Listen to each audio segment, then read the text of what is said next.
do a recording, hopefully keep it short. Okay, hi. So here we go, File New, and I'm going to go 12 by 12 inches. So we'll have 6 cells across.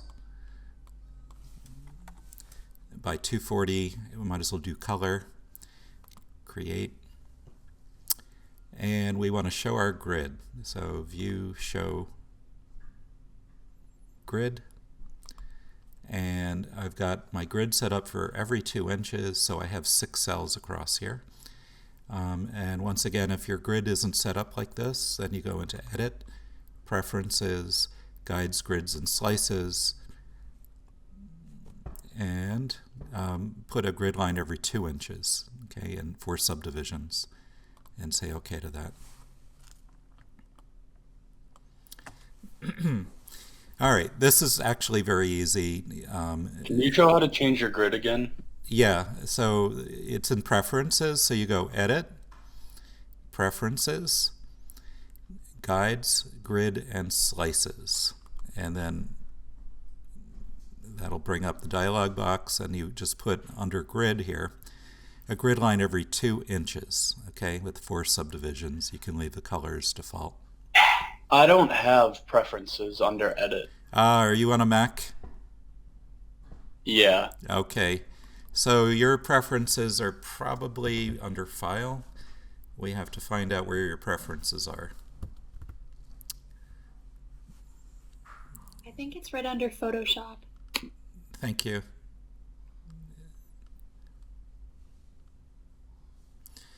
So let me keep going. Here, I'm doing a recording. I'm going to grab a pen tool and zoom in a little bit. Actually, well, yeah, let's see if I can. Okay. And I'm just going to take one of these squares and to form these 2 lines. And the main rule again is you've got to hit these 3 points, 3 vertices, okay, and 2 edges right here. I could choose 2 other edges, but I've got it organized this way, so I'm going to keep with that. So you just click right in the corner, come out about 1 1/3 boxes here, subdivisions, click and drag, don't let go of your mouse, and then come down about 1 1/4, 1 1/3, click and drag towards the corner, and then click on the corner and let go of the mouse. Then I'm going to come out about 1 1/3, click and drag, again, dragging it towards where we're going to head this way. And then I come in about 1 1/3, click and drag towards the corner. And then put it right in that corner like that. So we don't want to go much further than 1 1/2, 2 maximum, but that's pushing it. So we don't run into any overlaps. And we want to hit these 3 vertices, and I'm coming out first, then in. And in this project, what we're going to do is, stroke this line, and then move this to another box, and then move these so that when it's going out, it's ultimately going to reverse to coming in. And when it's in, it's going to reverse to going out. And on this side, when it's out, it's going to come in, and this one is going to go out. And we've done gradients with color, doing our monochromatic gradients study. Well, this is a gradient of shape, or a morphing.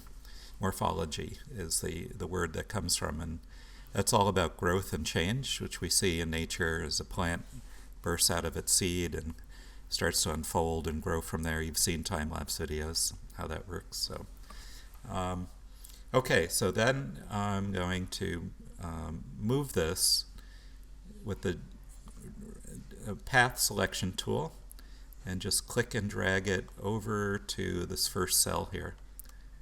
If you're following along and working with me, that's great. I can do this a second time though if you're just watching, okay? And then I click on the brush tool, and I want to choose, I've got my calligraphic brush from last time set to 18 pixels roughly and 100% hard. And if you don't have a calligraphic brush, you can use a regular brush. That's okay. To find it, you would click this little cog wheel here for settings and come down to legacy brushes and load the legacy brushes, and the calligraphic brushes are in there. Okay, So to stroke this path, I'm coming over to the Path tab, and then the second button at the bottom, you click that, and make sure you have black in the foreground, so I'm going to replace that with black. Excuse me, and I just clicked on this black and white little reversion button here to put black there, and stroke it one more time. Good. Now with the selection path tool, I'm clicking and dragging the path to the next cell. And now we're going to morph it. Actually, you know what? I forgot to put in a new layer, so I'm going to go back in my history and add a new layer first. And that'll keep me working better. And then stroke it. Oops, Control Z. I want to click on my brush tool and stroke it again with my calligraphy brush. All right, now we're set up. So take the Path Select tool, move it to the next cell. And then the Direct Select tool, you can nudge this with arrow keys to 2. Direct select, I'm going to click away to deselect everything, then click on an individual point up here and drag it down just a little bit. And this one I'm going to drag up a little bit. This one I'm going to drag in a little bit, and this one out a little bit. I'm not going all the way out yet. And then come over to your brush and stroke that. And so it's just rinse and repeat. We're going to take the path select, the black arrow, move the whole path over, take the direct select tool, click an individual point, move it down, take that point, move it up. If you want to make the curves nice and smooth, so you can adjust these Bezier curves if you need to. And take this in. I'm not going straight on the line, I'm always keeping a little distance from that line. And then click the brush tool, and then stroke it. And then move it, so with that regular black path select tool. Now I'm going to kind of switch places, and what's out I'm going to bring in, and what's in I'll bring out. So click over here again, and drag this point. Oops. Click away to deselect everything. Then you can select individual points easier. I could bend that and move it. Kind of doing that, actually. And this I'll bring up. Just kind of make the curves smooth here. And this one I'm going to bring in. And this one out. That works okay. So back to the brush, and then click stroke it.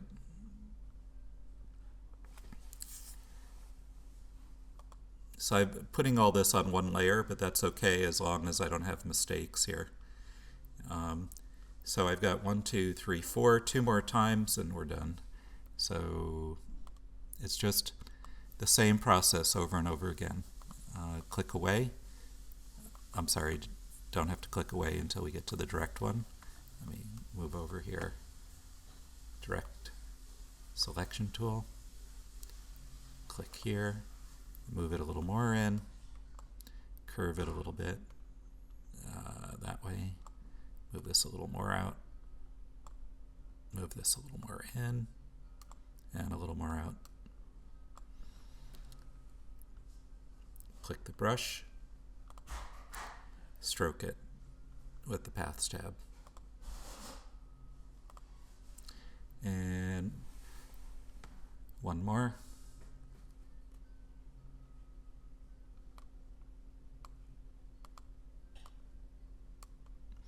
This is going off the screen, that's okay.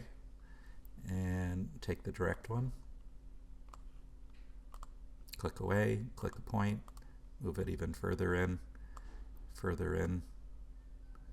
And the one that's out we don't need to redo. I'll take this one and bring it out and in a little bit. And paths, click the brush, and stroke it. And we'll do this over again if you're just watching, so don't worry about getting lost. One last little detail is I'm going to trash my path at this point. Don't need it anymore. Is on the left side, we need this little piece to come in over here. So I'm just going to grab my lasso and copy that little chunk and lasso around this.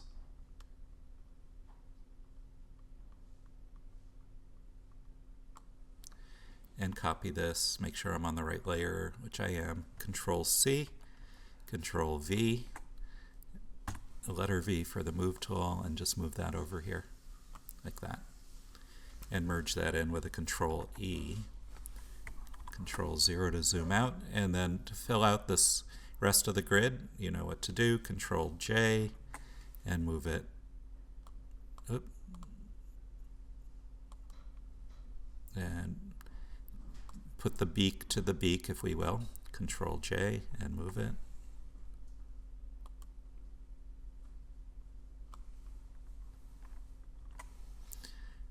So it's again the process of change and growth and morphology and movement and logic, I guess, if you will, because the viewer should be able to read. Don't forget the very bottom one. They should be able to read the logic here. Control J. It's not just random, that there's a sequence here. And the top one. And then layer, flatten it all together. And save it. Control H to hide the grid if you want to see it without the grid lines all over it. And then the first variation could be do a checkerboard with your paint bucket. You've saved this, so if we fill it in like this, we can retrieve it as a line drawing in order to play color games with it as well. Okay. So you get the idea. All right, let me stop this recording and